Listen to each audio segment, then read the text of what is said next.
Le crapaud par Victor Hugo. Que savons-nous? Qui donc connaît le fond des choses? Le couchant rayonnait dans les nuages roses, c'était la fin d'un jour d'orage, et l'Occident changeait l'ondée en flamme en son brasier ardent. Près d'une ornière, au bord d'une flaque de pluie, un crapaud regardait le ciel, bête ébloui. Grave, il songeait. L'horreur contemplait la splendeur. Oh, pourquoi la souffrance et pourquoi la laideur? Hélas, le bas empire est couvert d'augustules, les Césars de forfaits, les crapauds de pustules, comme le pré de fleurs et le ciel de soleil. Les feuilles s'empourpraient dans les arbres vermeils, l'eau miroitait, mêlée à l'herbe dans l'ornière. Le soir se déployait ainsi qu'une bannière.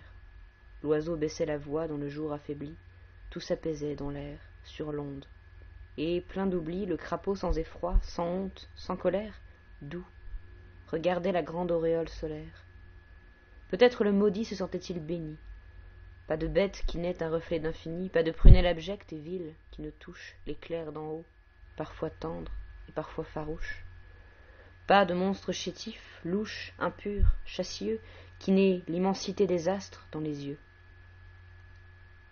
Un homme qui passait vit la hideuse bête, et, frémissant, lui mit son talon sur la tête.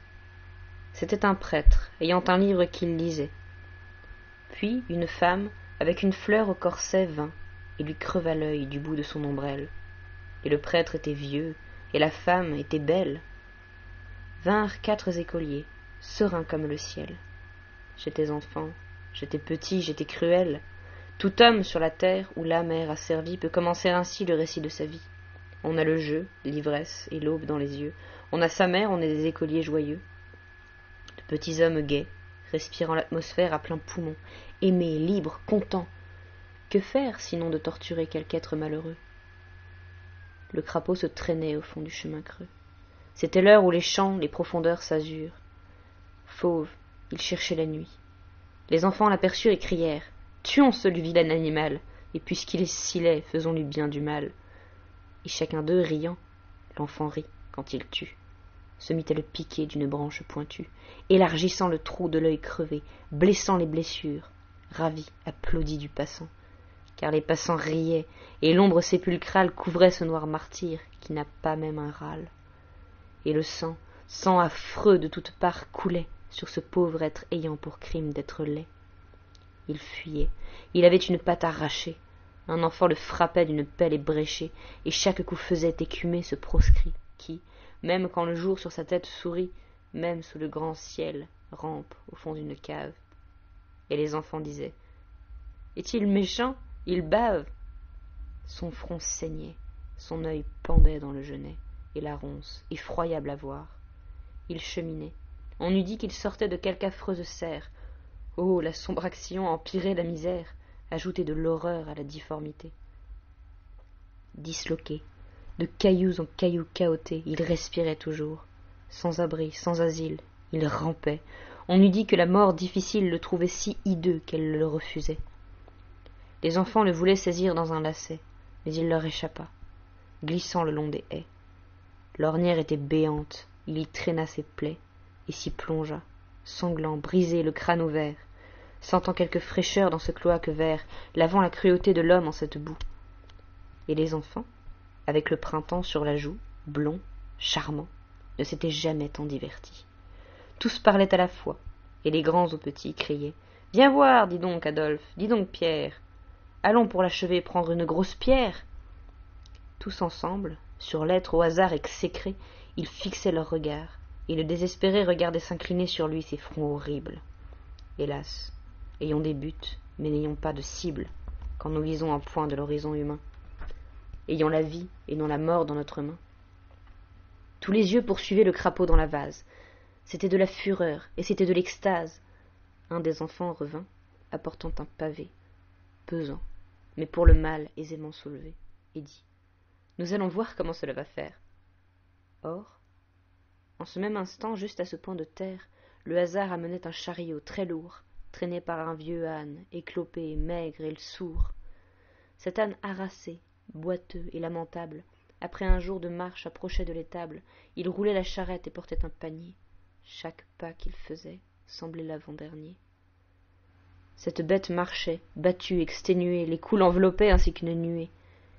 Il avait dans ses yeux, voilés d'une vapeur, cette stupidité qui peut-être est stupeur. Et l'ornière était creuse, et si pleine de boue, et d'un versant si dur, que chaque tour de roue était comme un lugubre et rauque arrachement.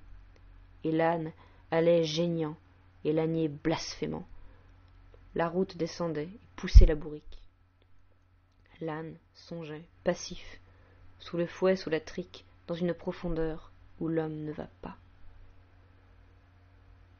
Les enfants, entendant cette roue et ce pas, se tournèrent bruyants et virent la charrette. « Ne mets pas le pavé sur le crapaud, arrête !» crièrent-ils. « Vois-tu ? La voiture descend et va passer dessus.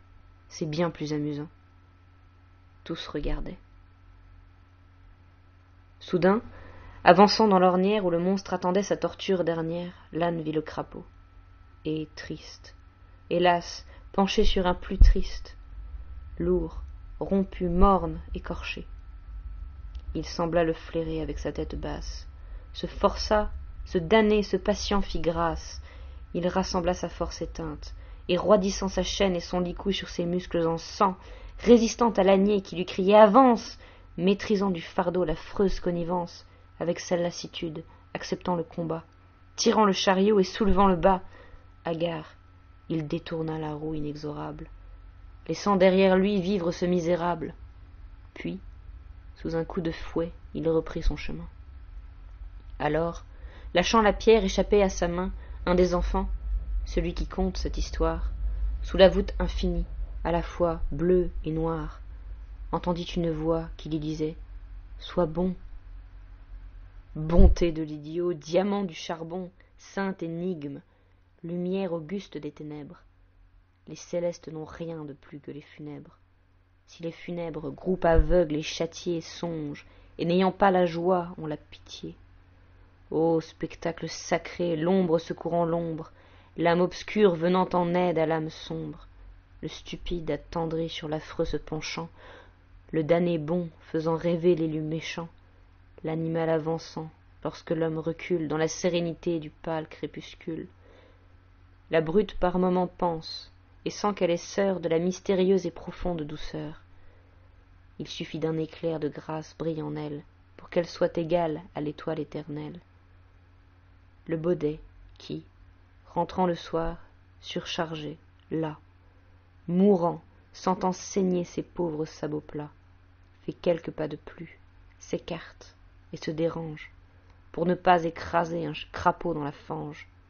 Cet âne abject, souillé, meurtri sous le bâton, est plus saint que Socrate, et plus grand que Platon. Tu cherches, philosophe, ô penseur tu médites, veux-tu trouver le vrai sous nos brumes maudites? Crois, pleure, abîme-toi dans l'insondable amour. Quiconque est bon voit clair dans l'obscur carrefour. Quiconque est bon habite un coin du ciel. Ô sage, la bonté qui du monde éclaire le visage, la bonté, ce regard du matin ingénu, la bonté, pur rayon qui chauffe l'inconnu, instinct qui dans la nuit et dans la souffrance aime, et le trait d'union ineffable et suprême qui joint dans l'ombre et là, si lugubre souvent, le grand ignorant, l'âne, à Dieu, le grand savant.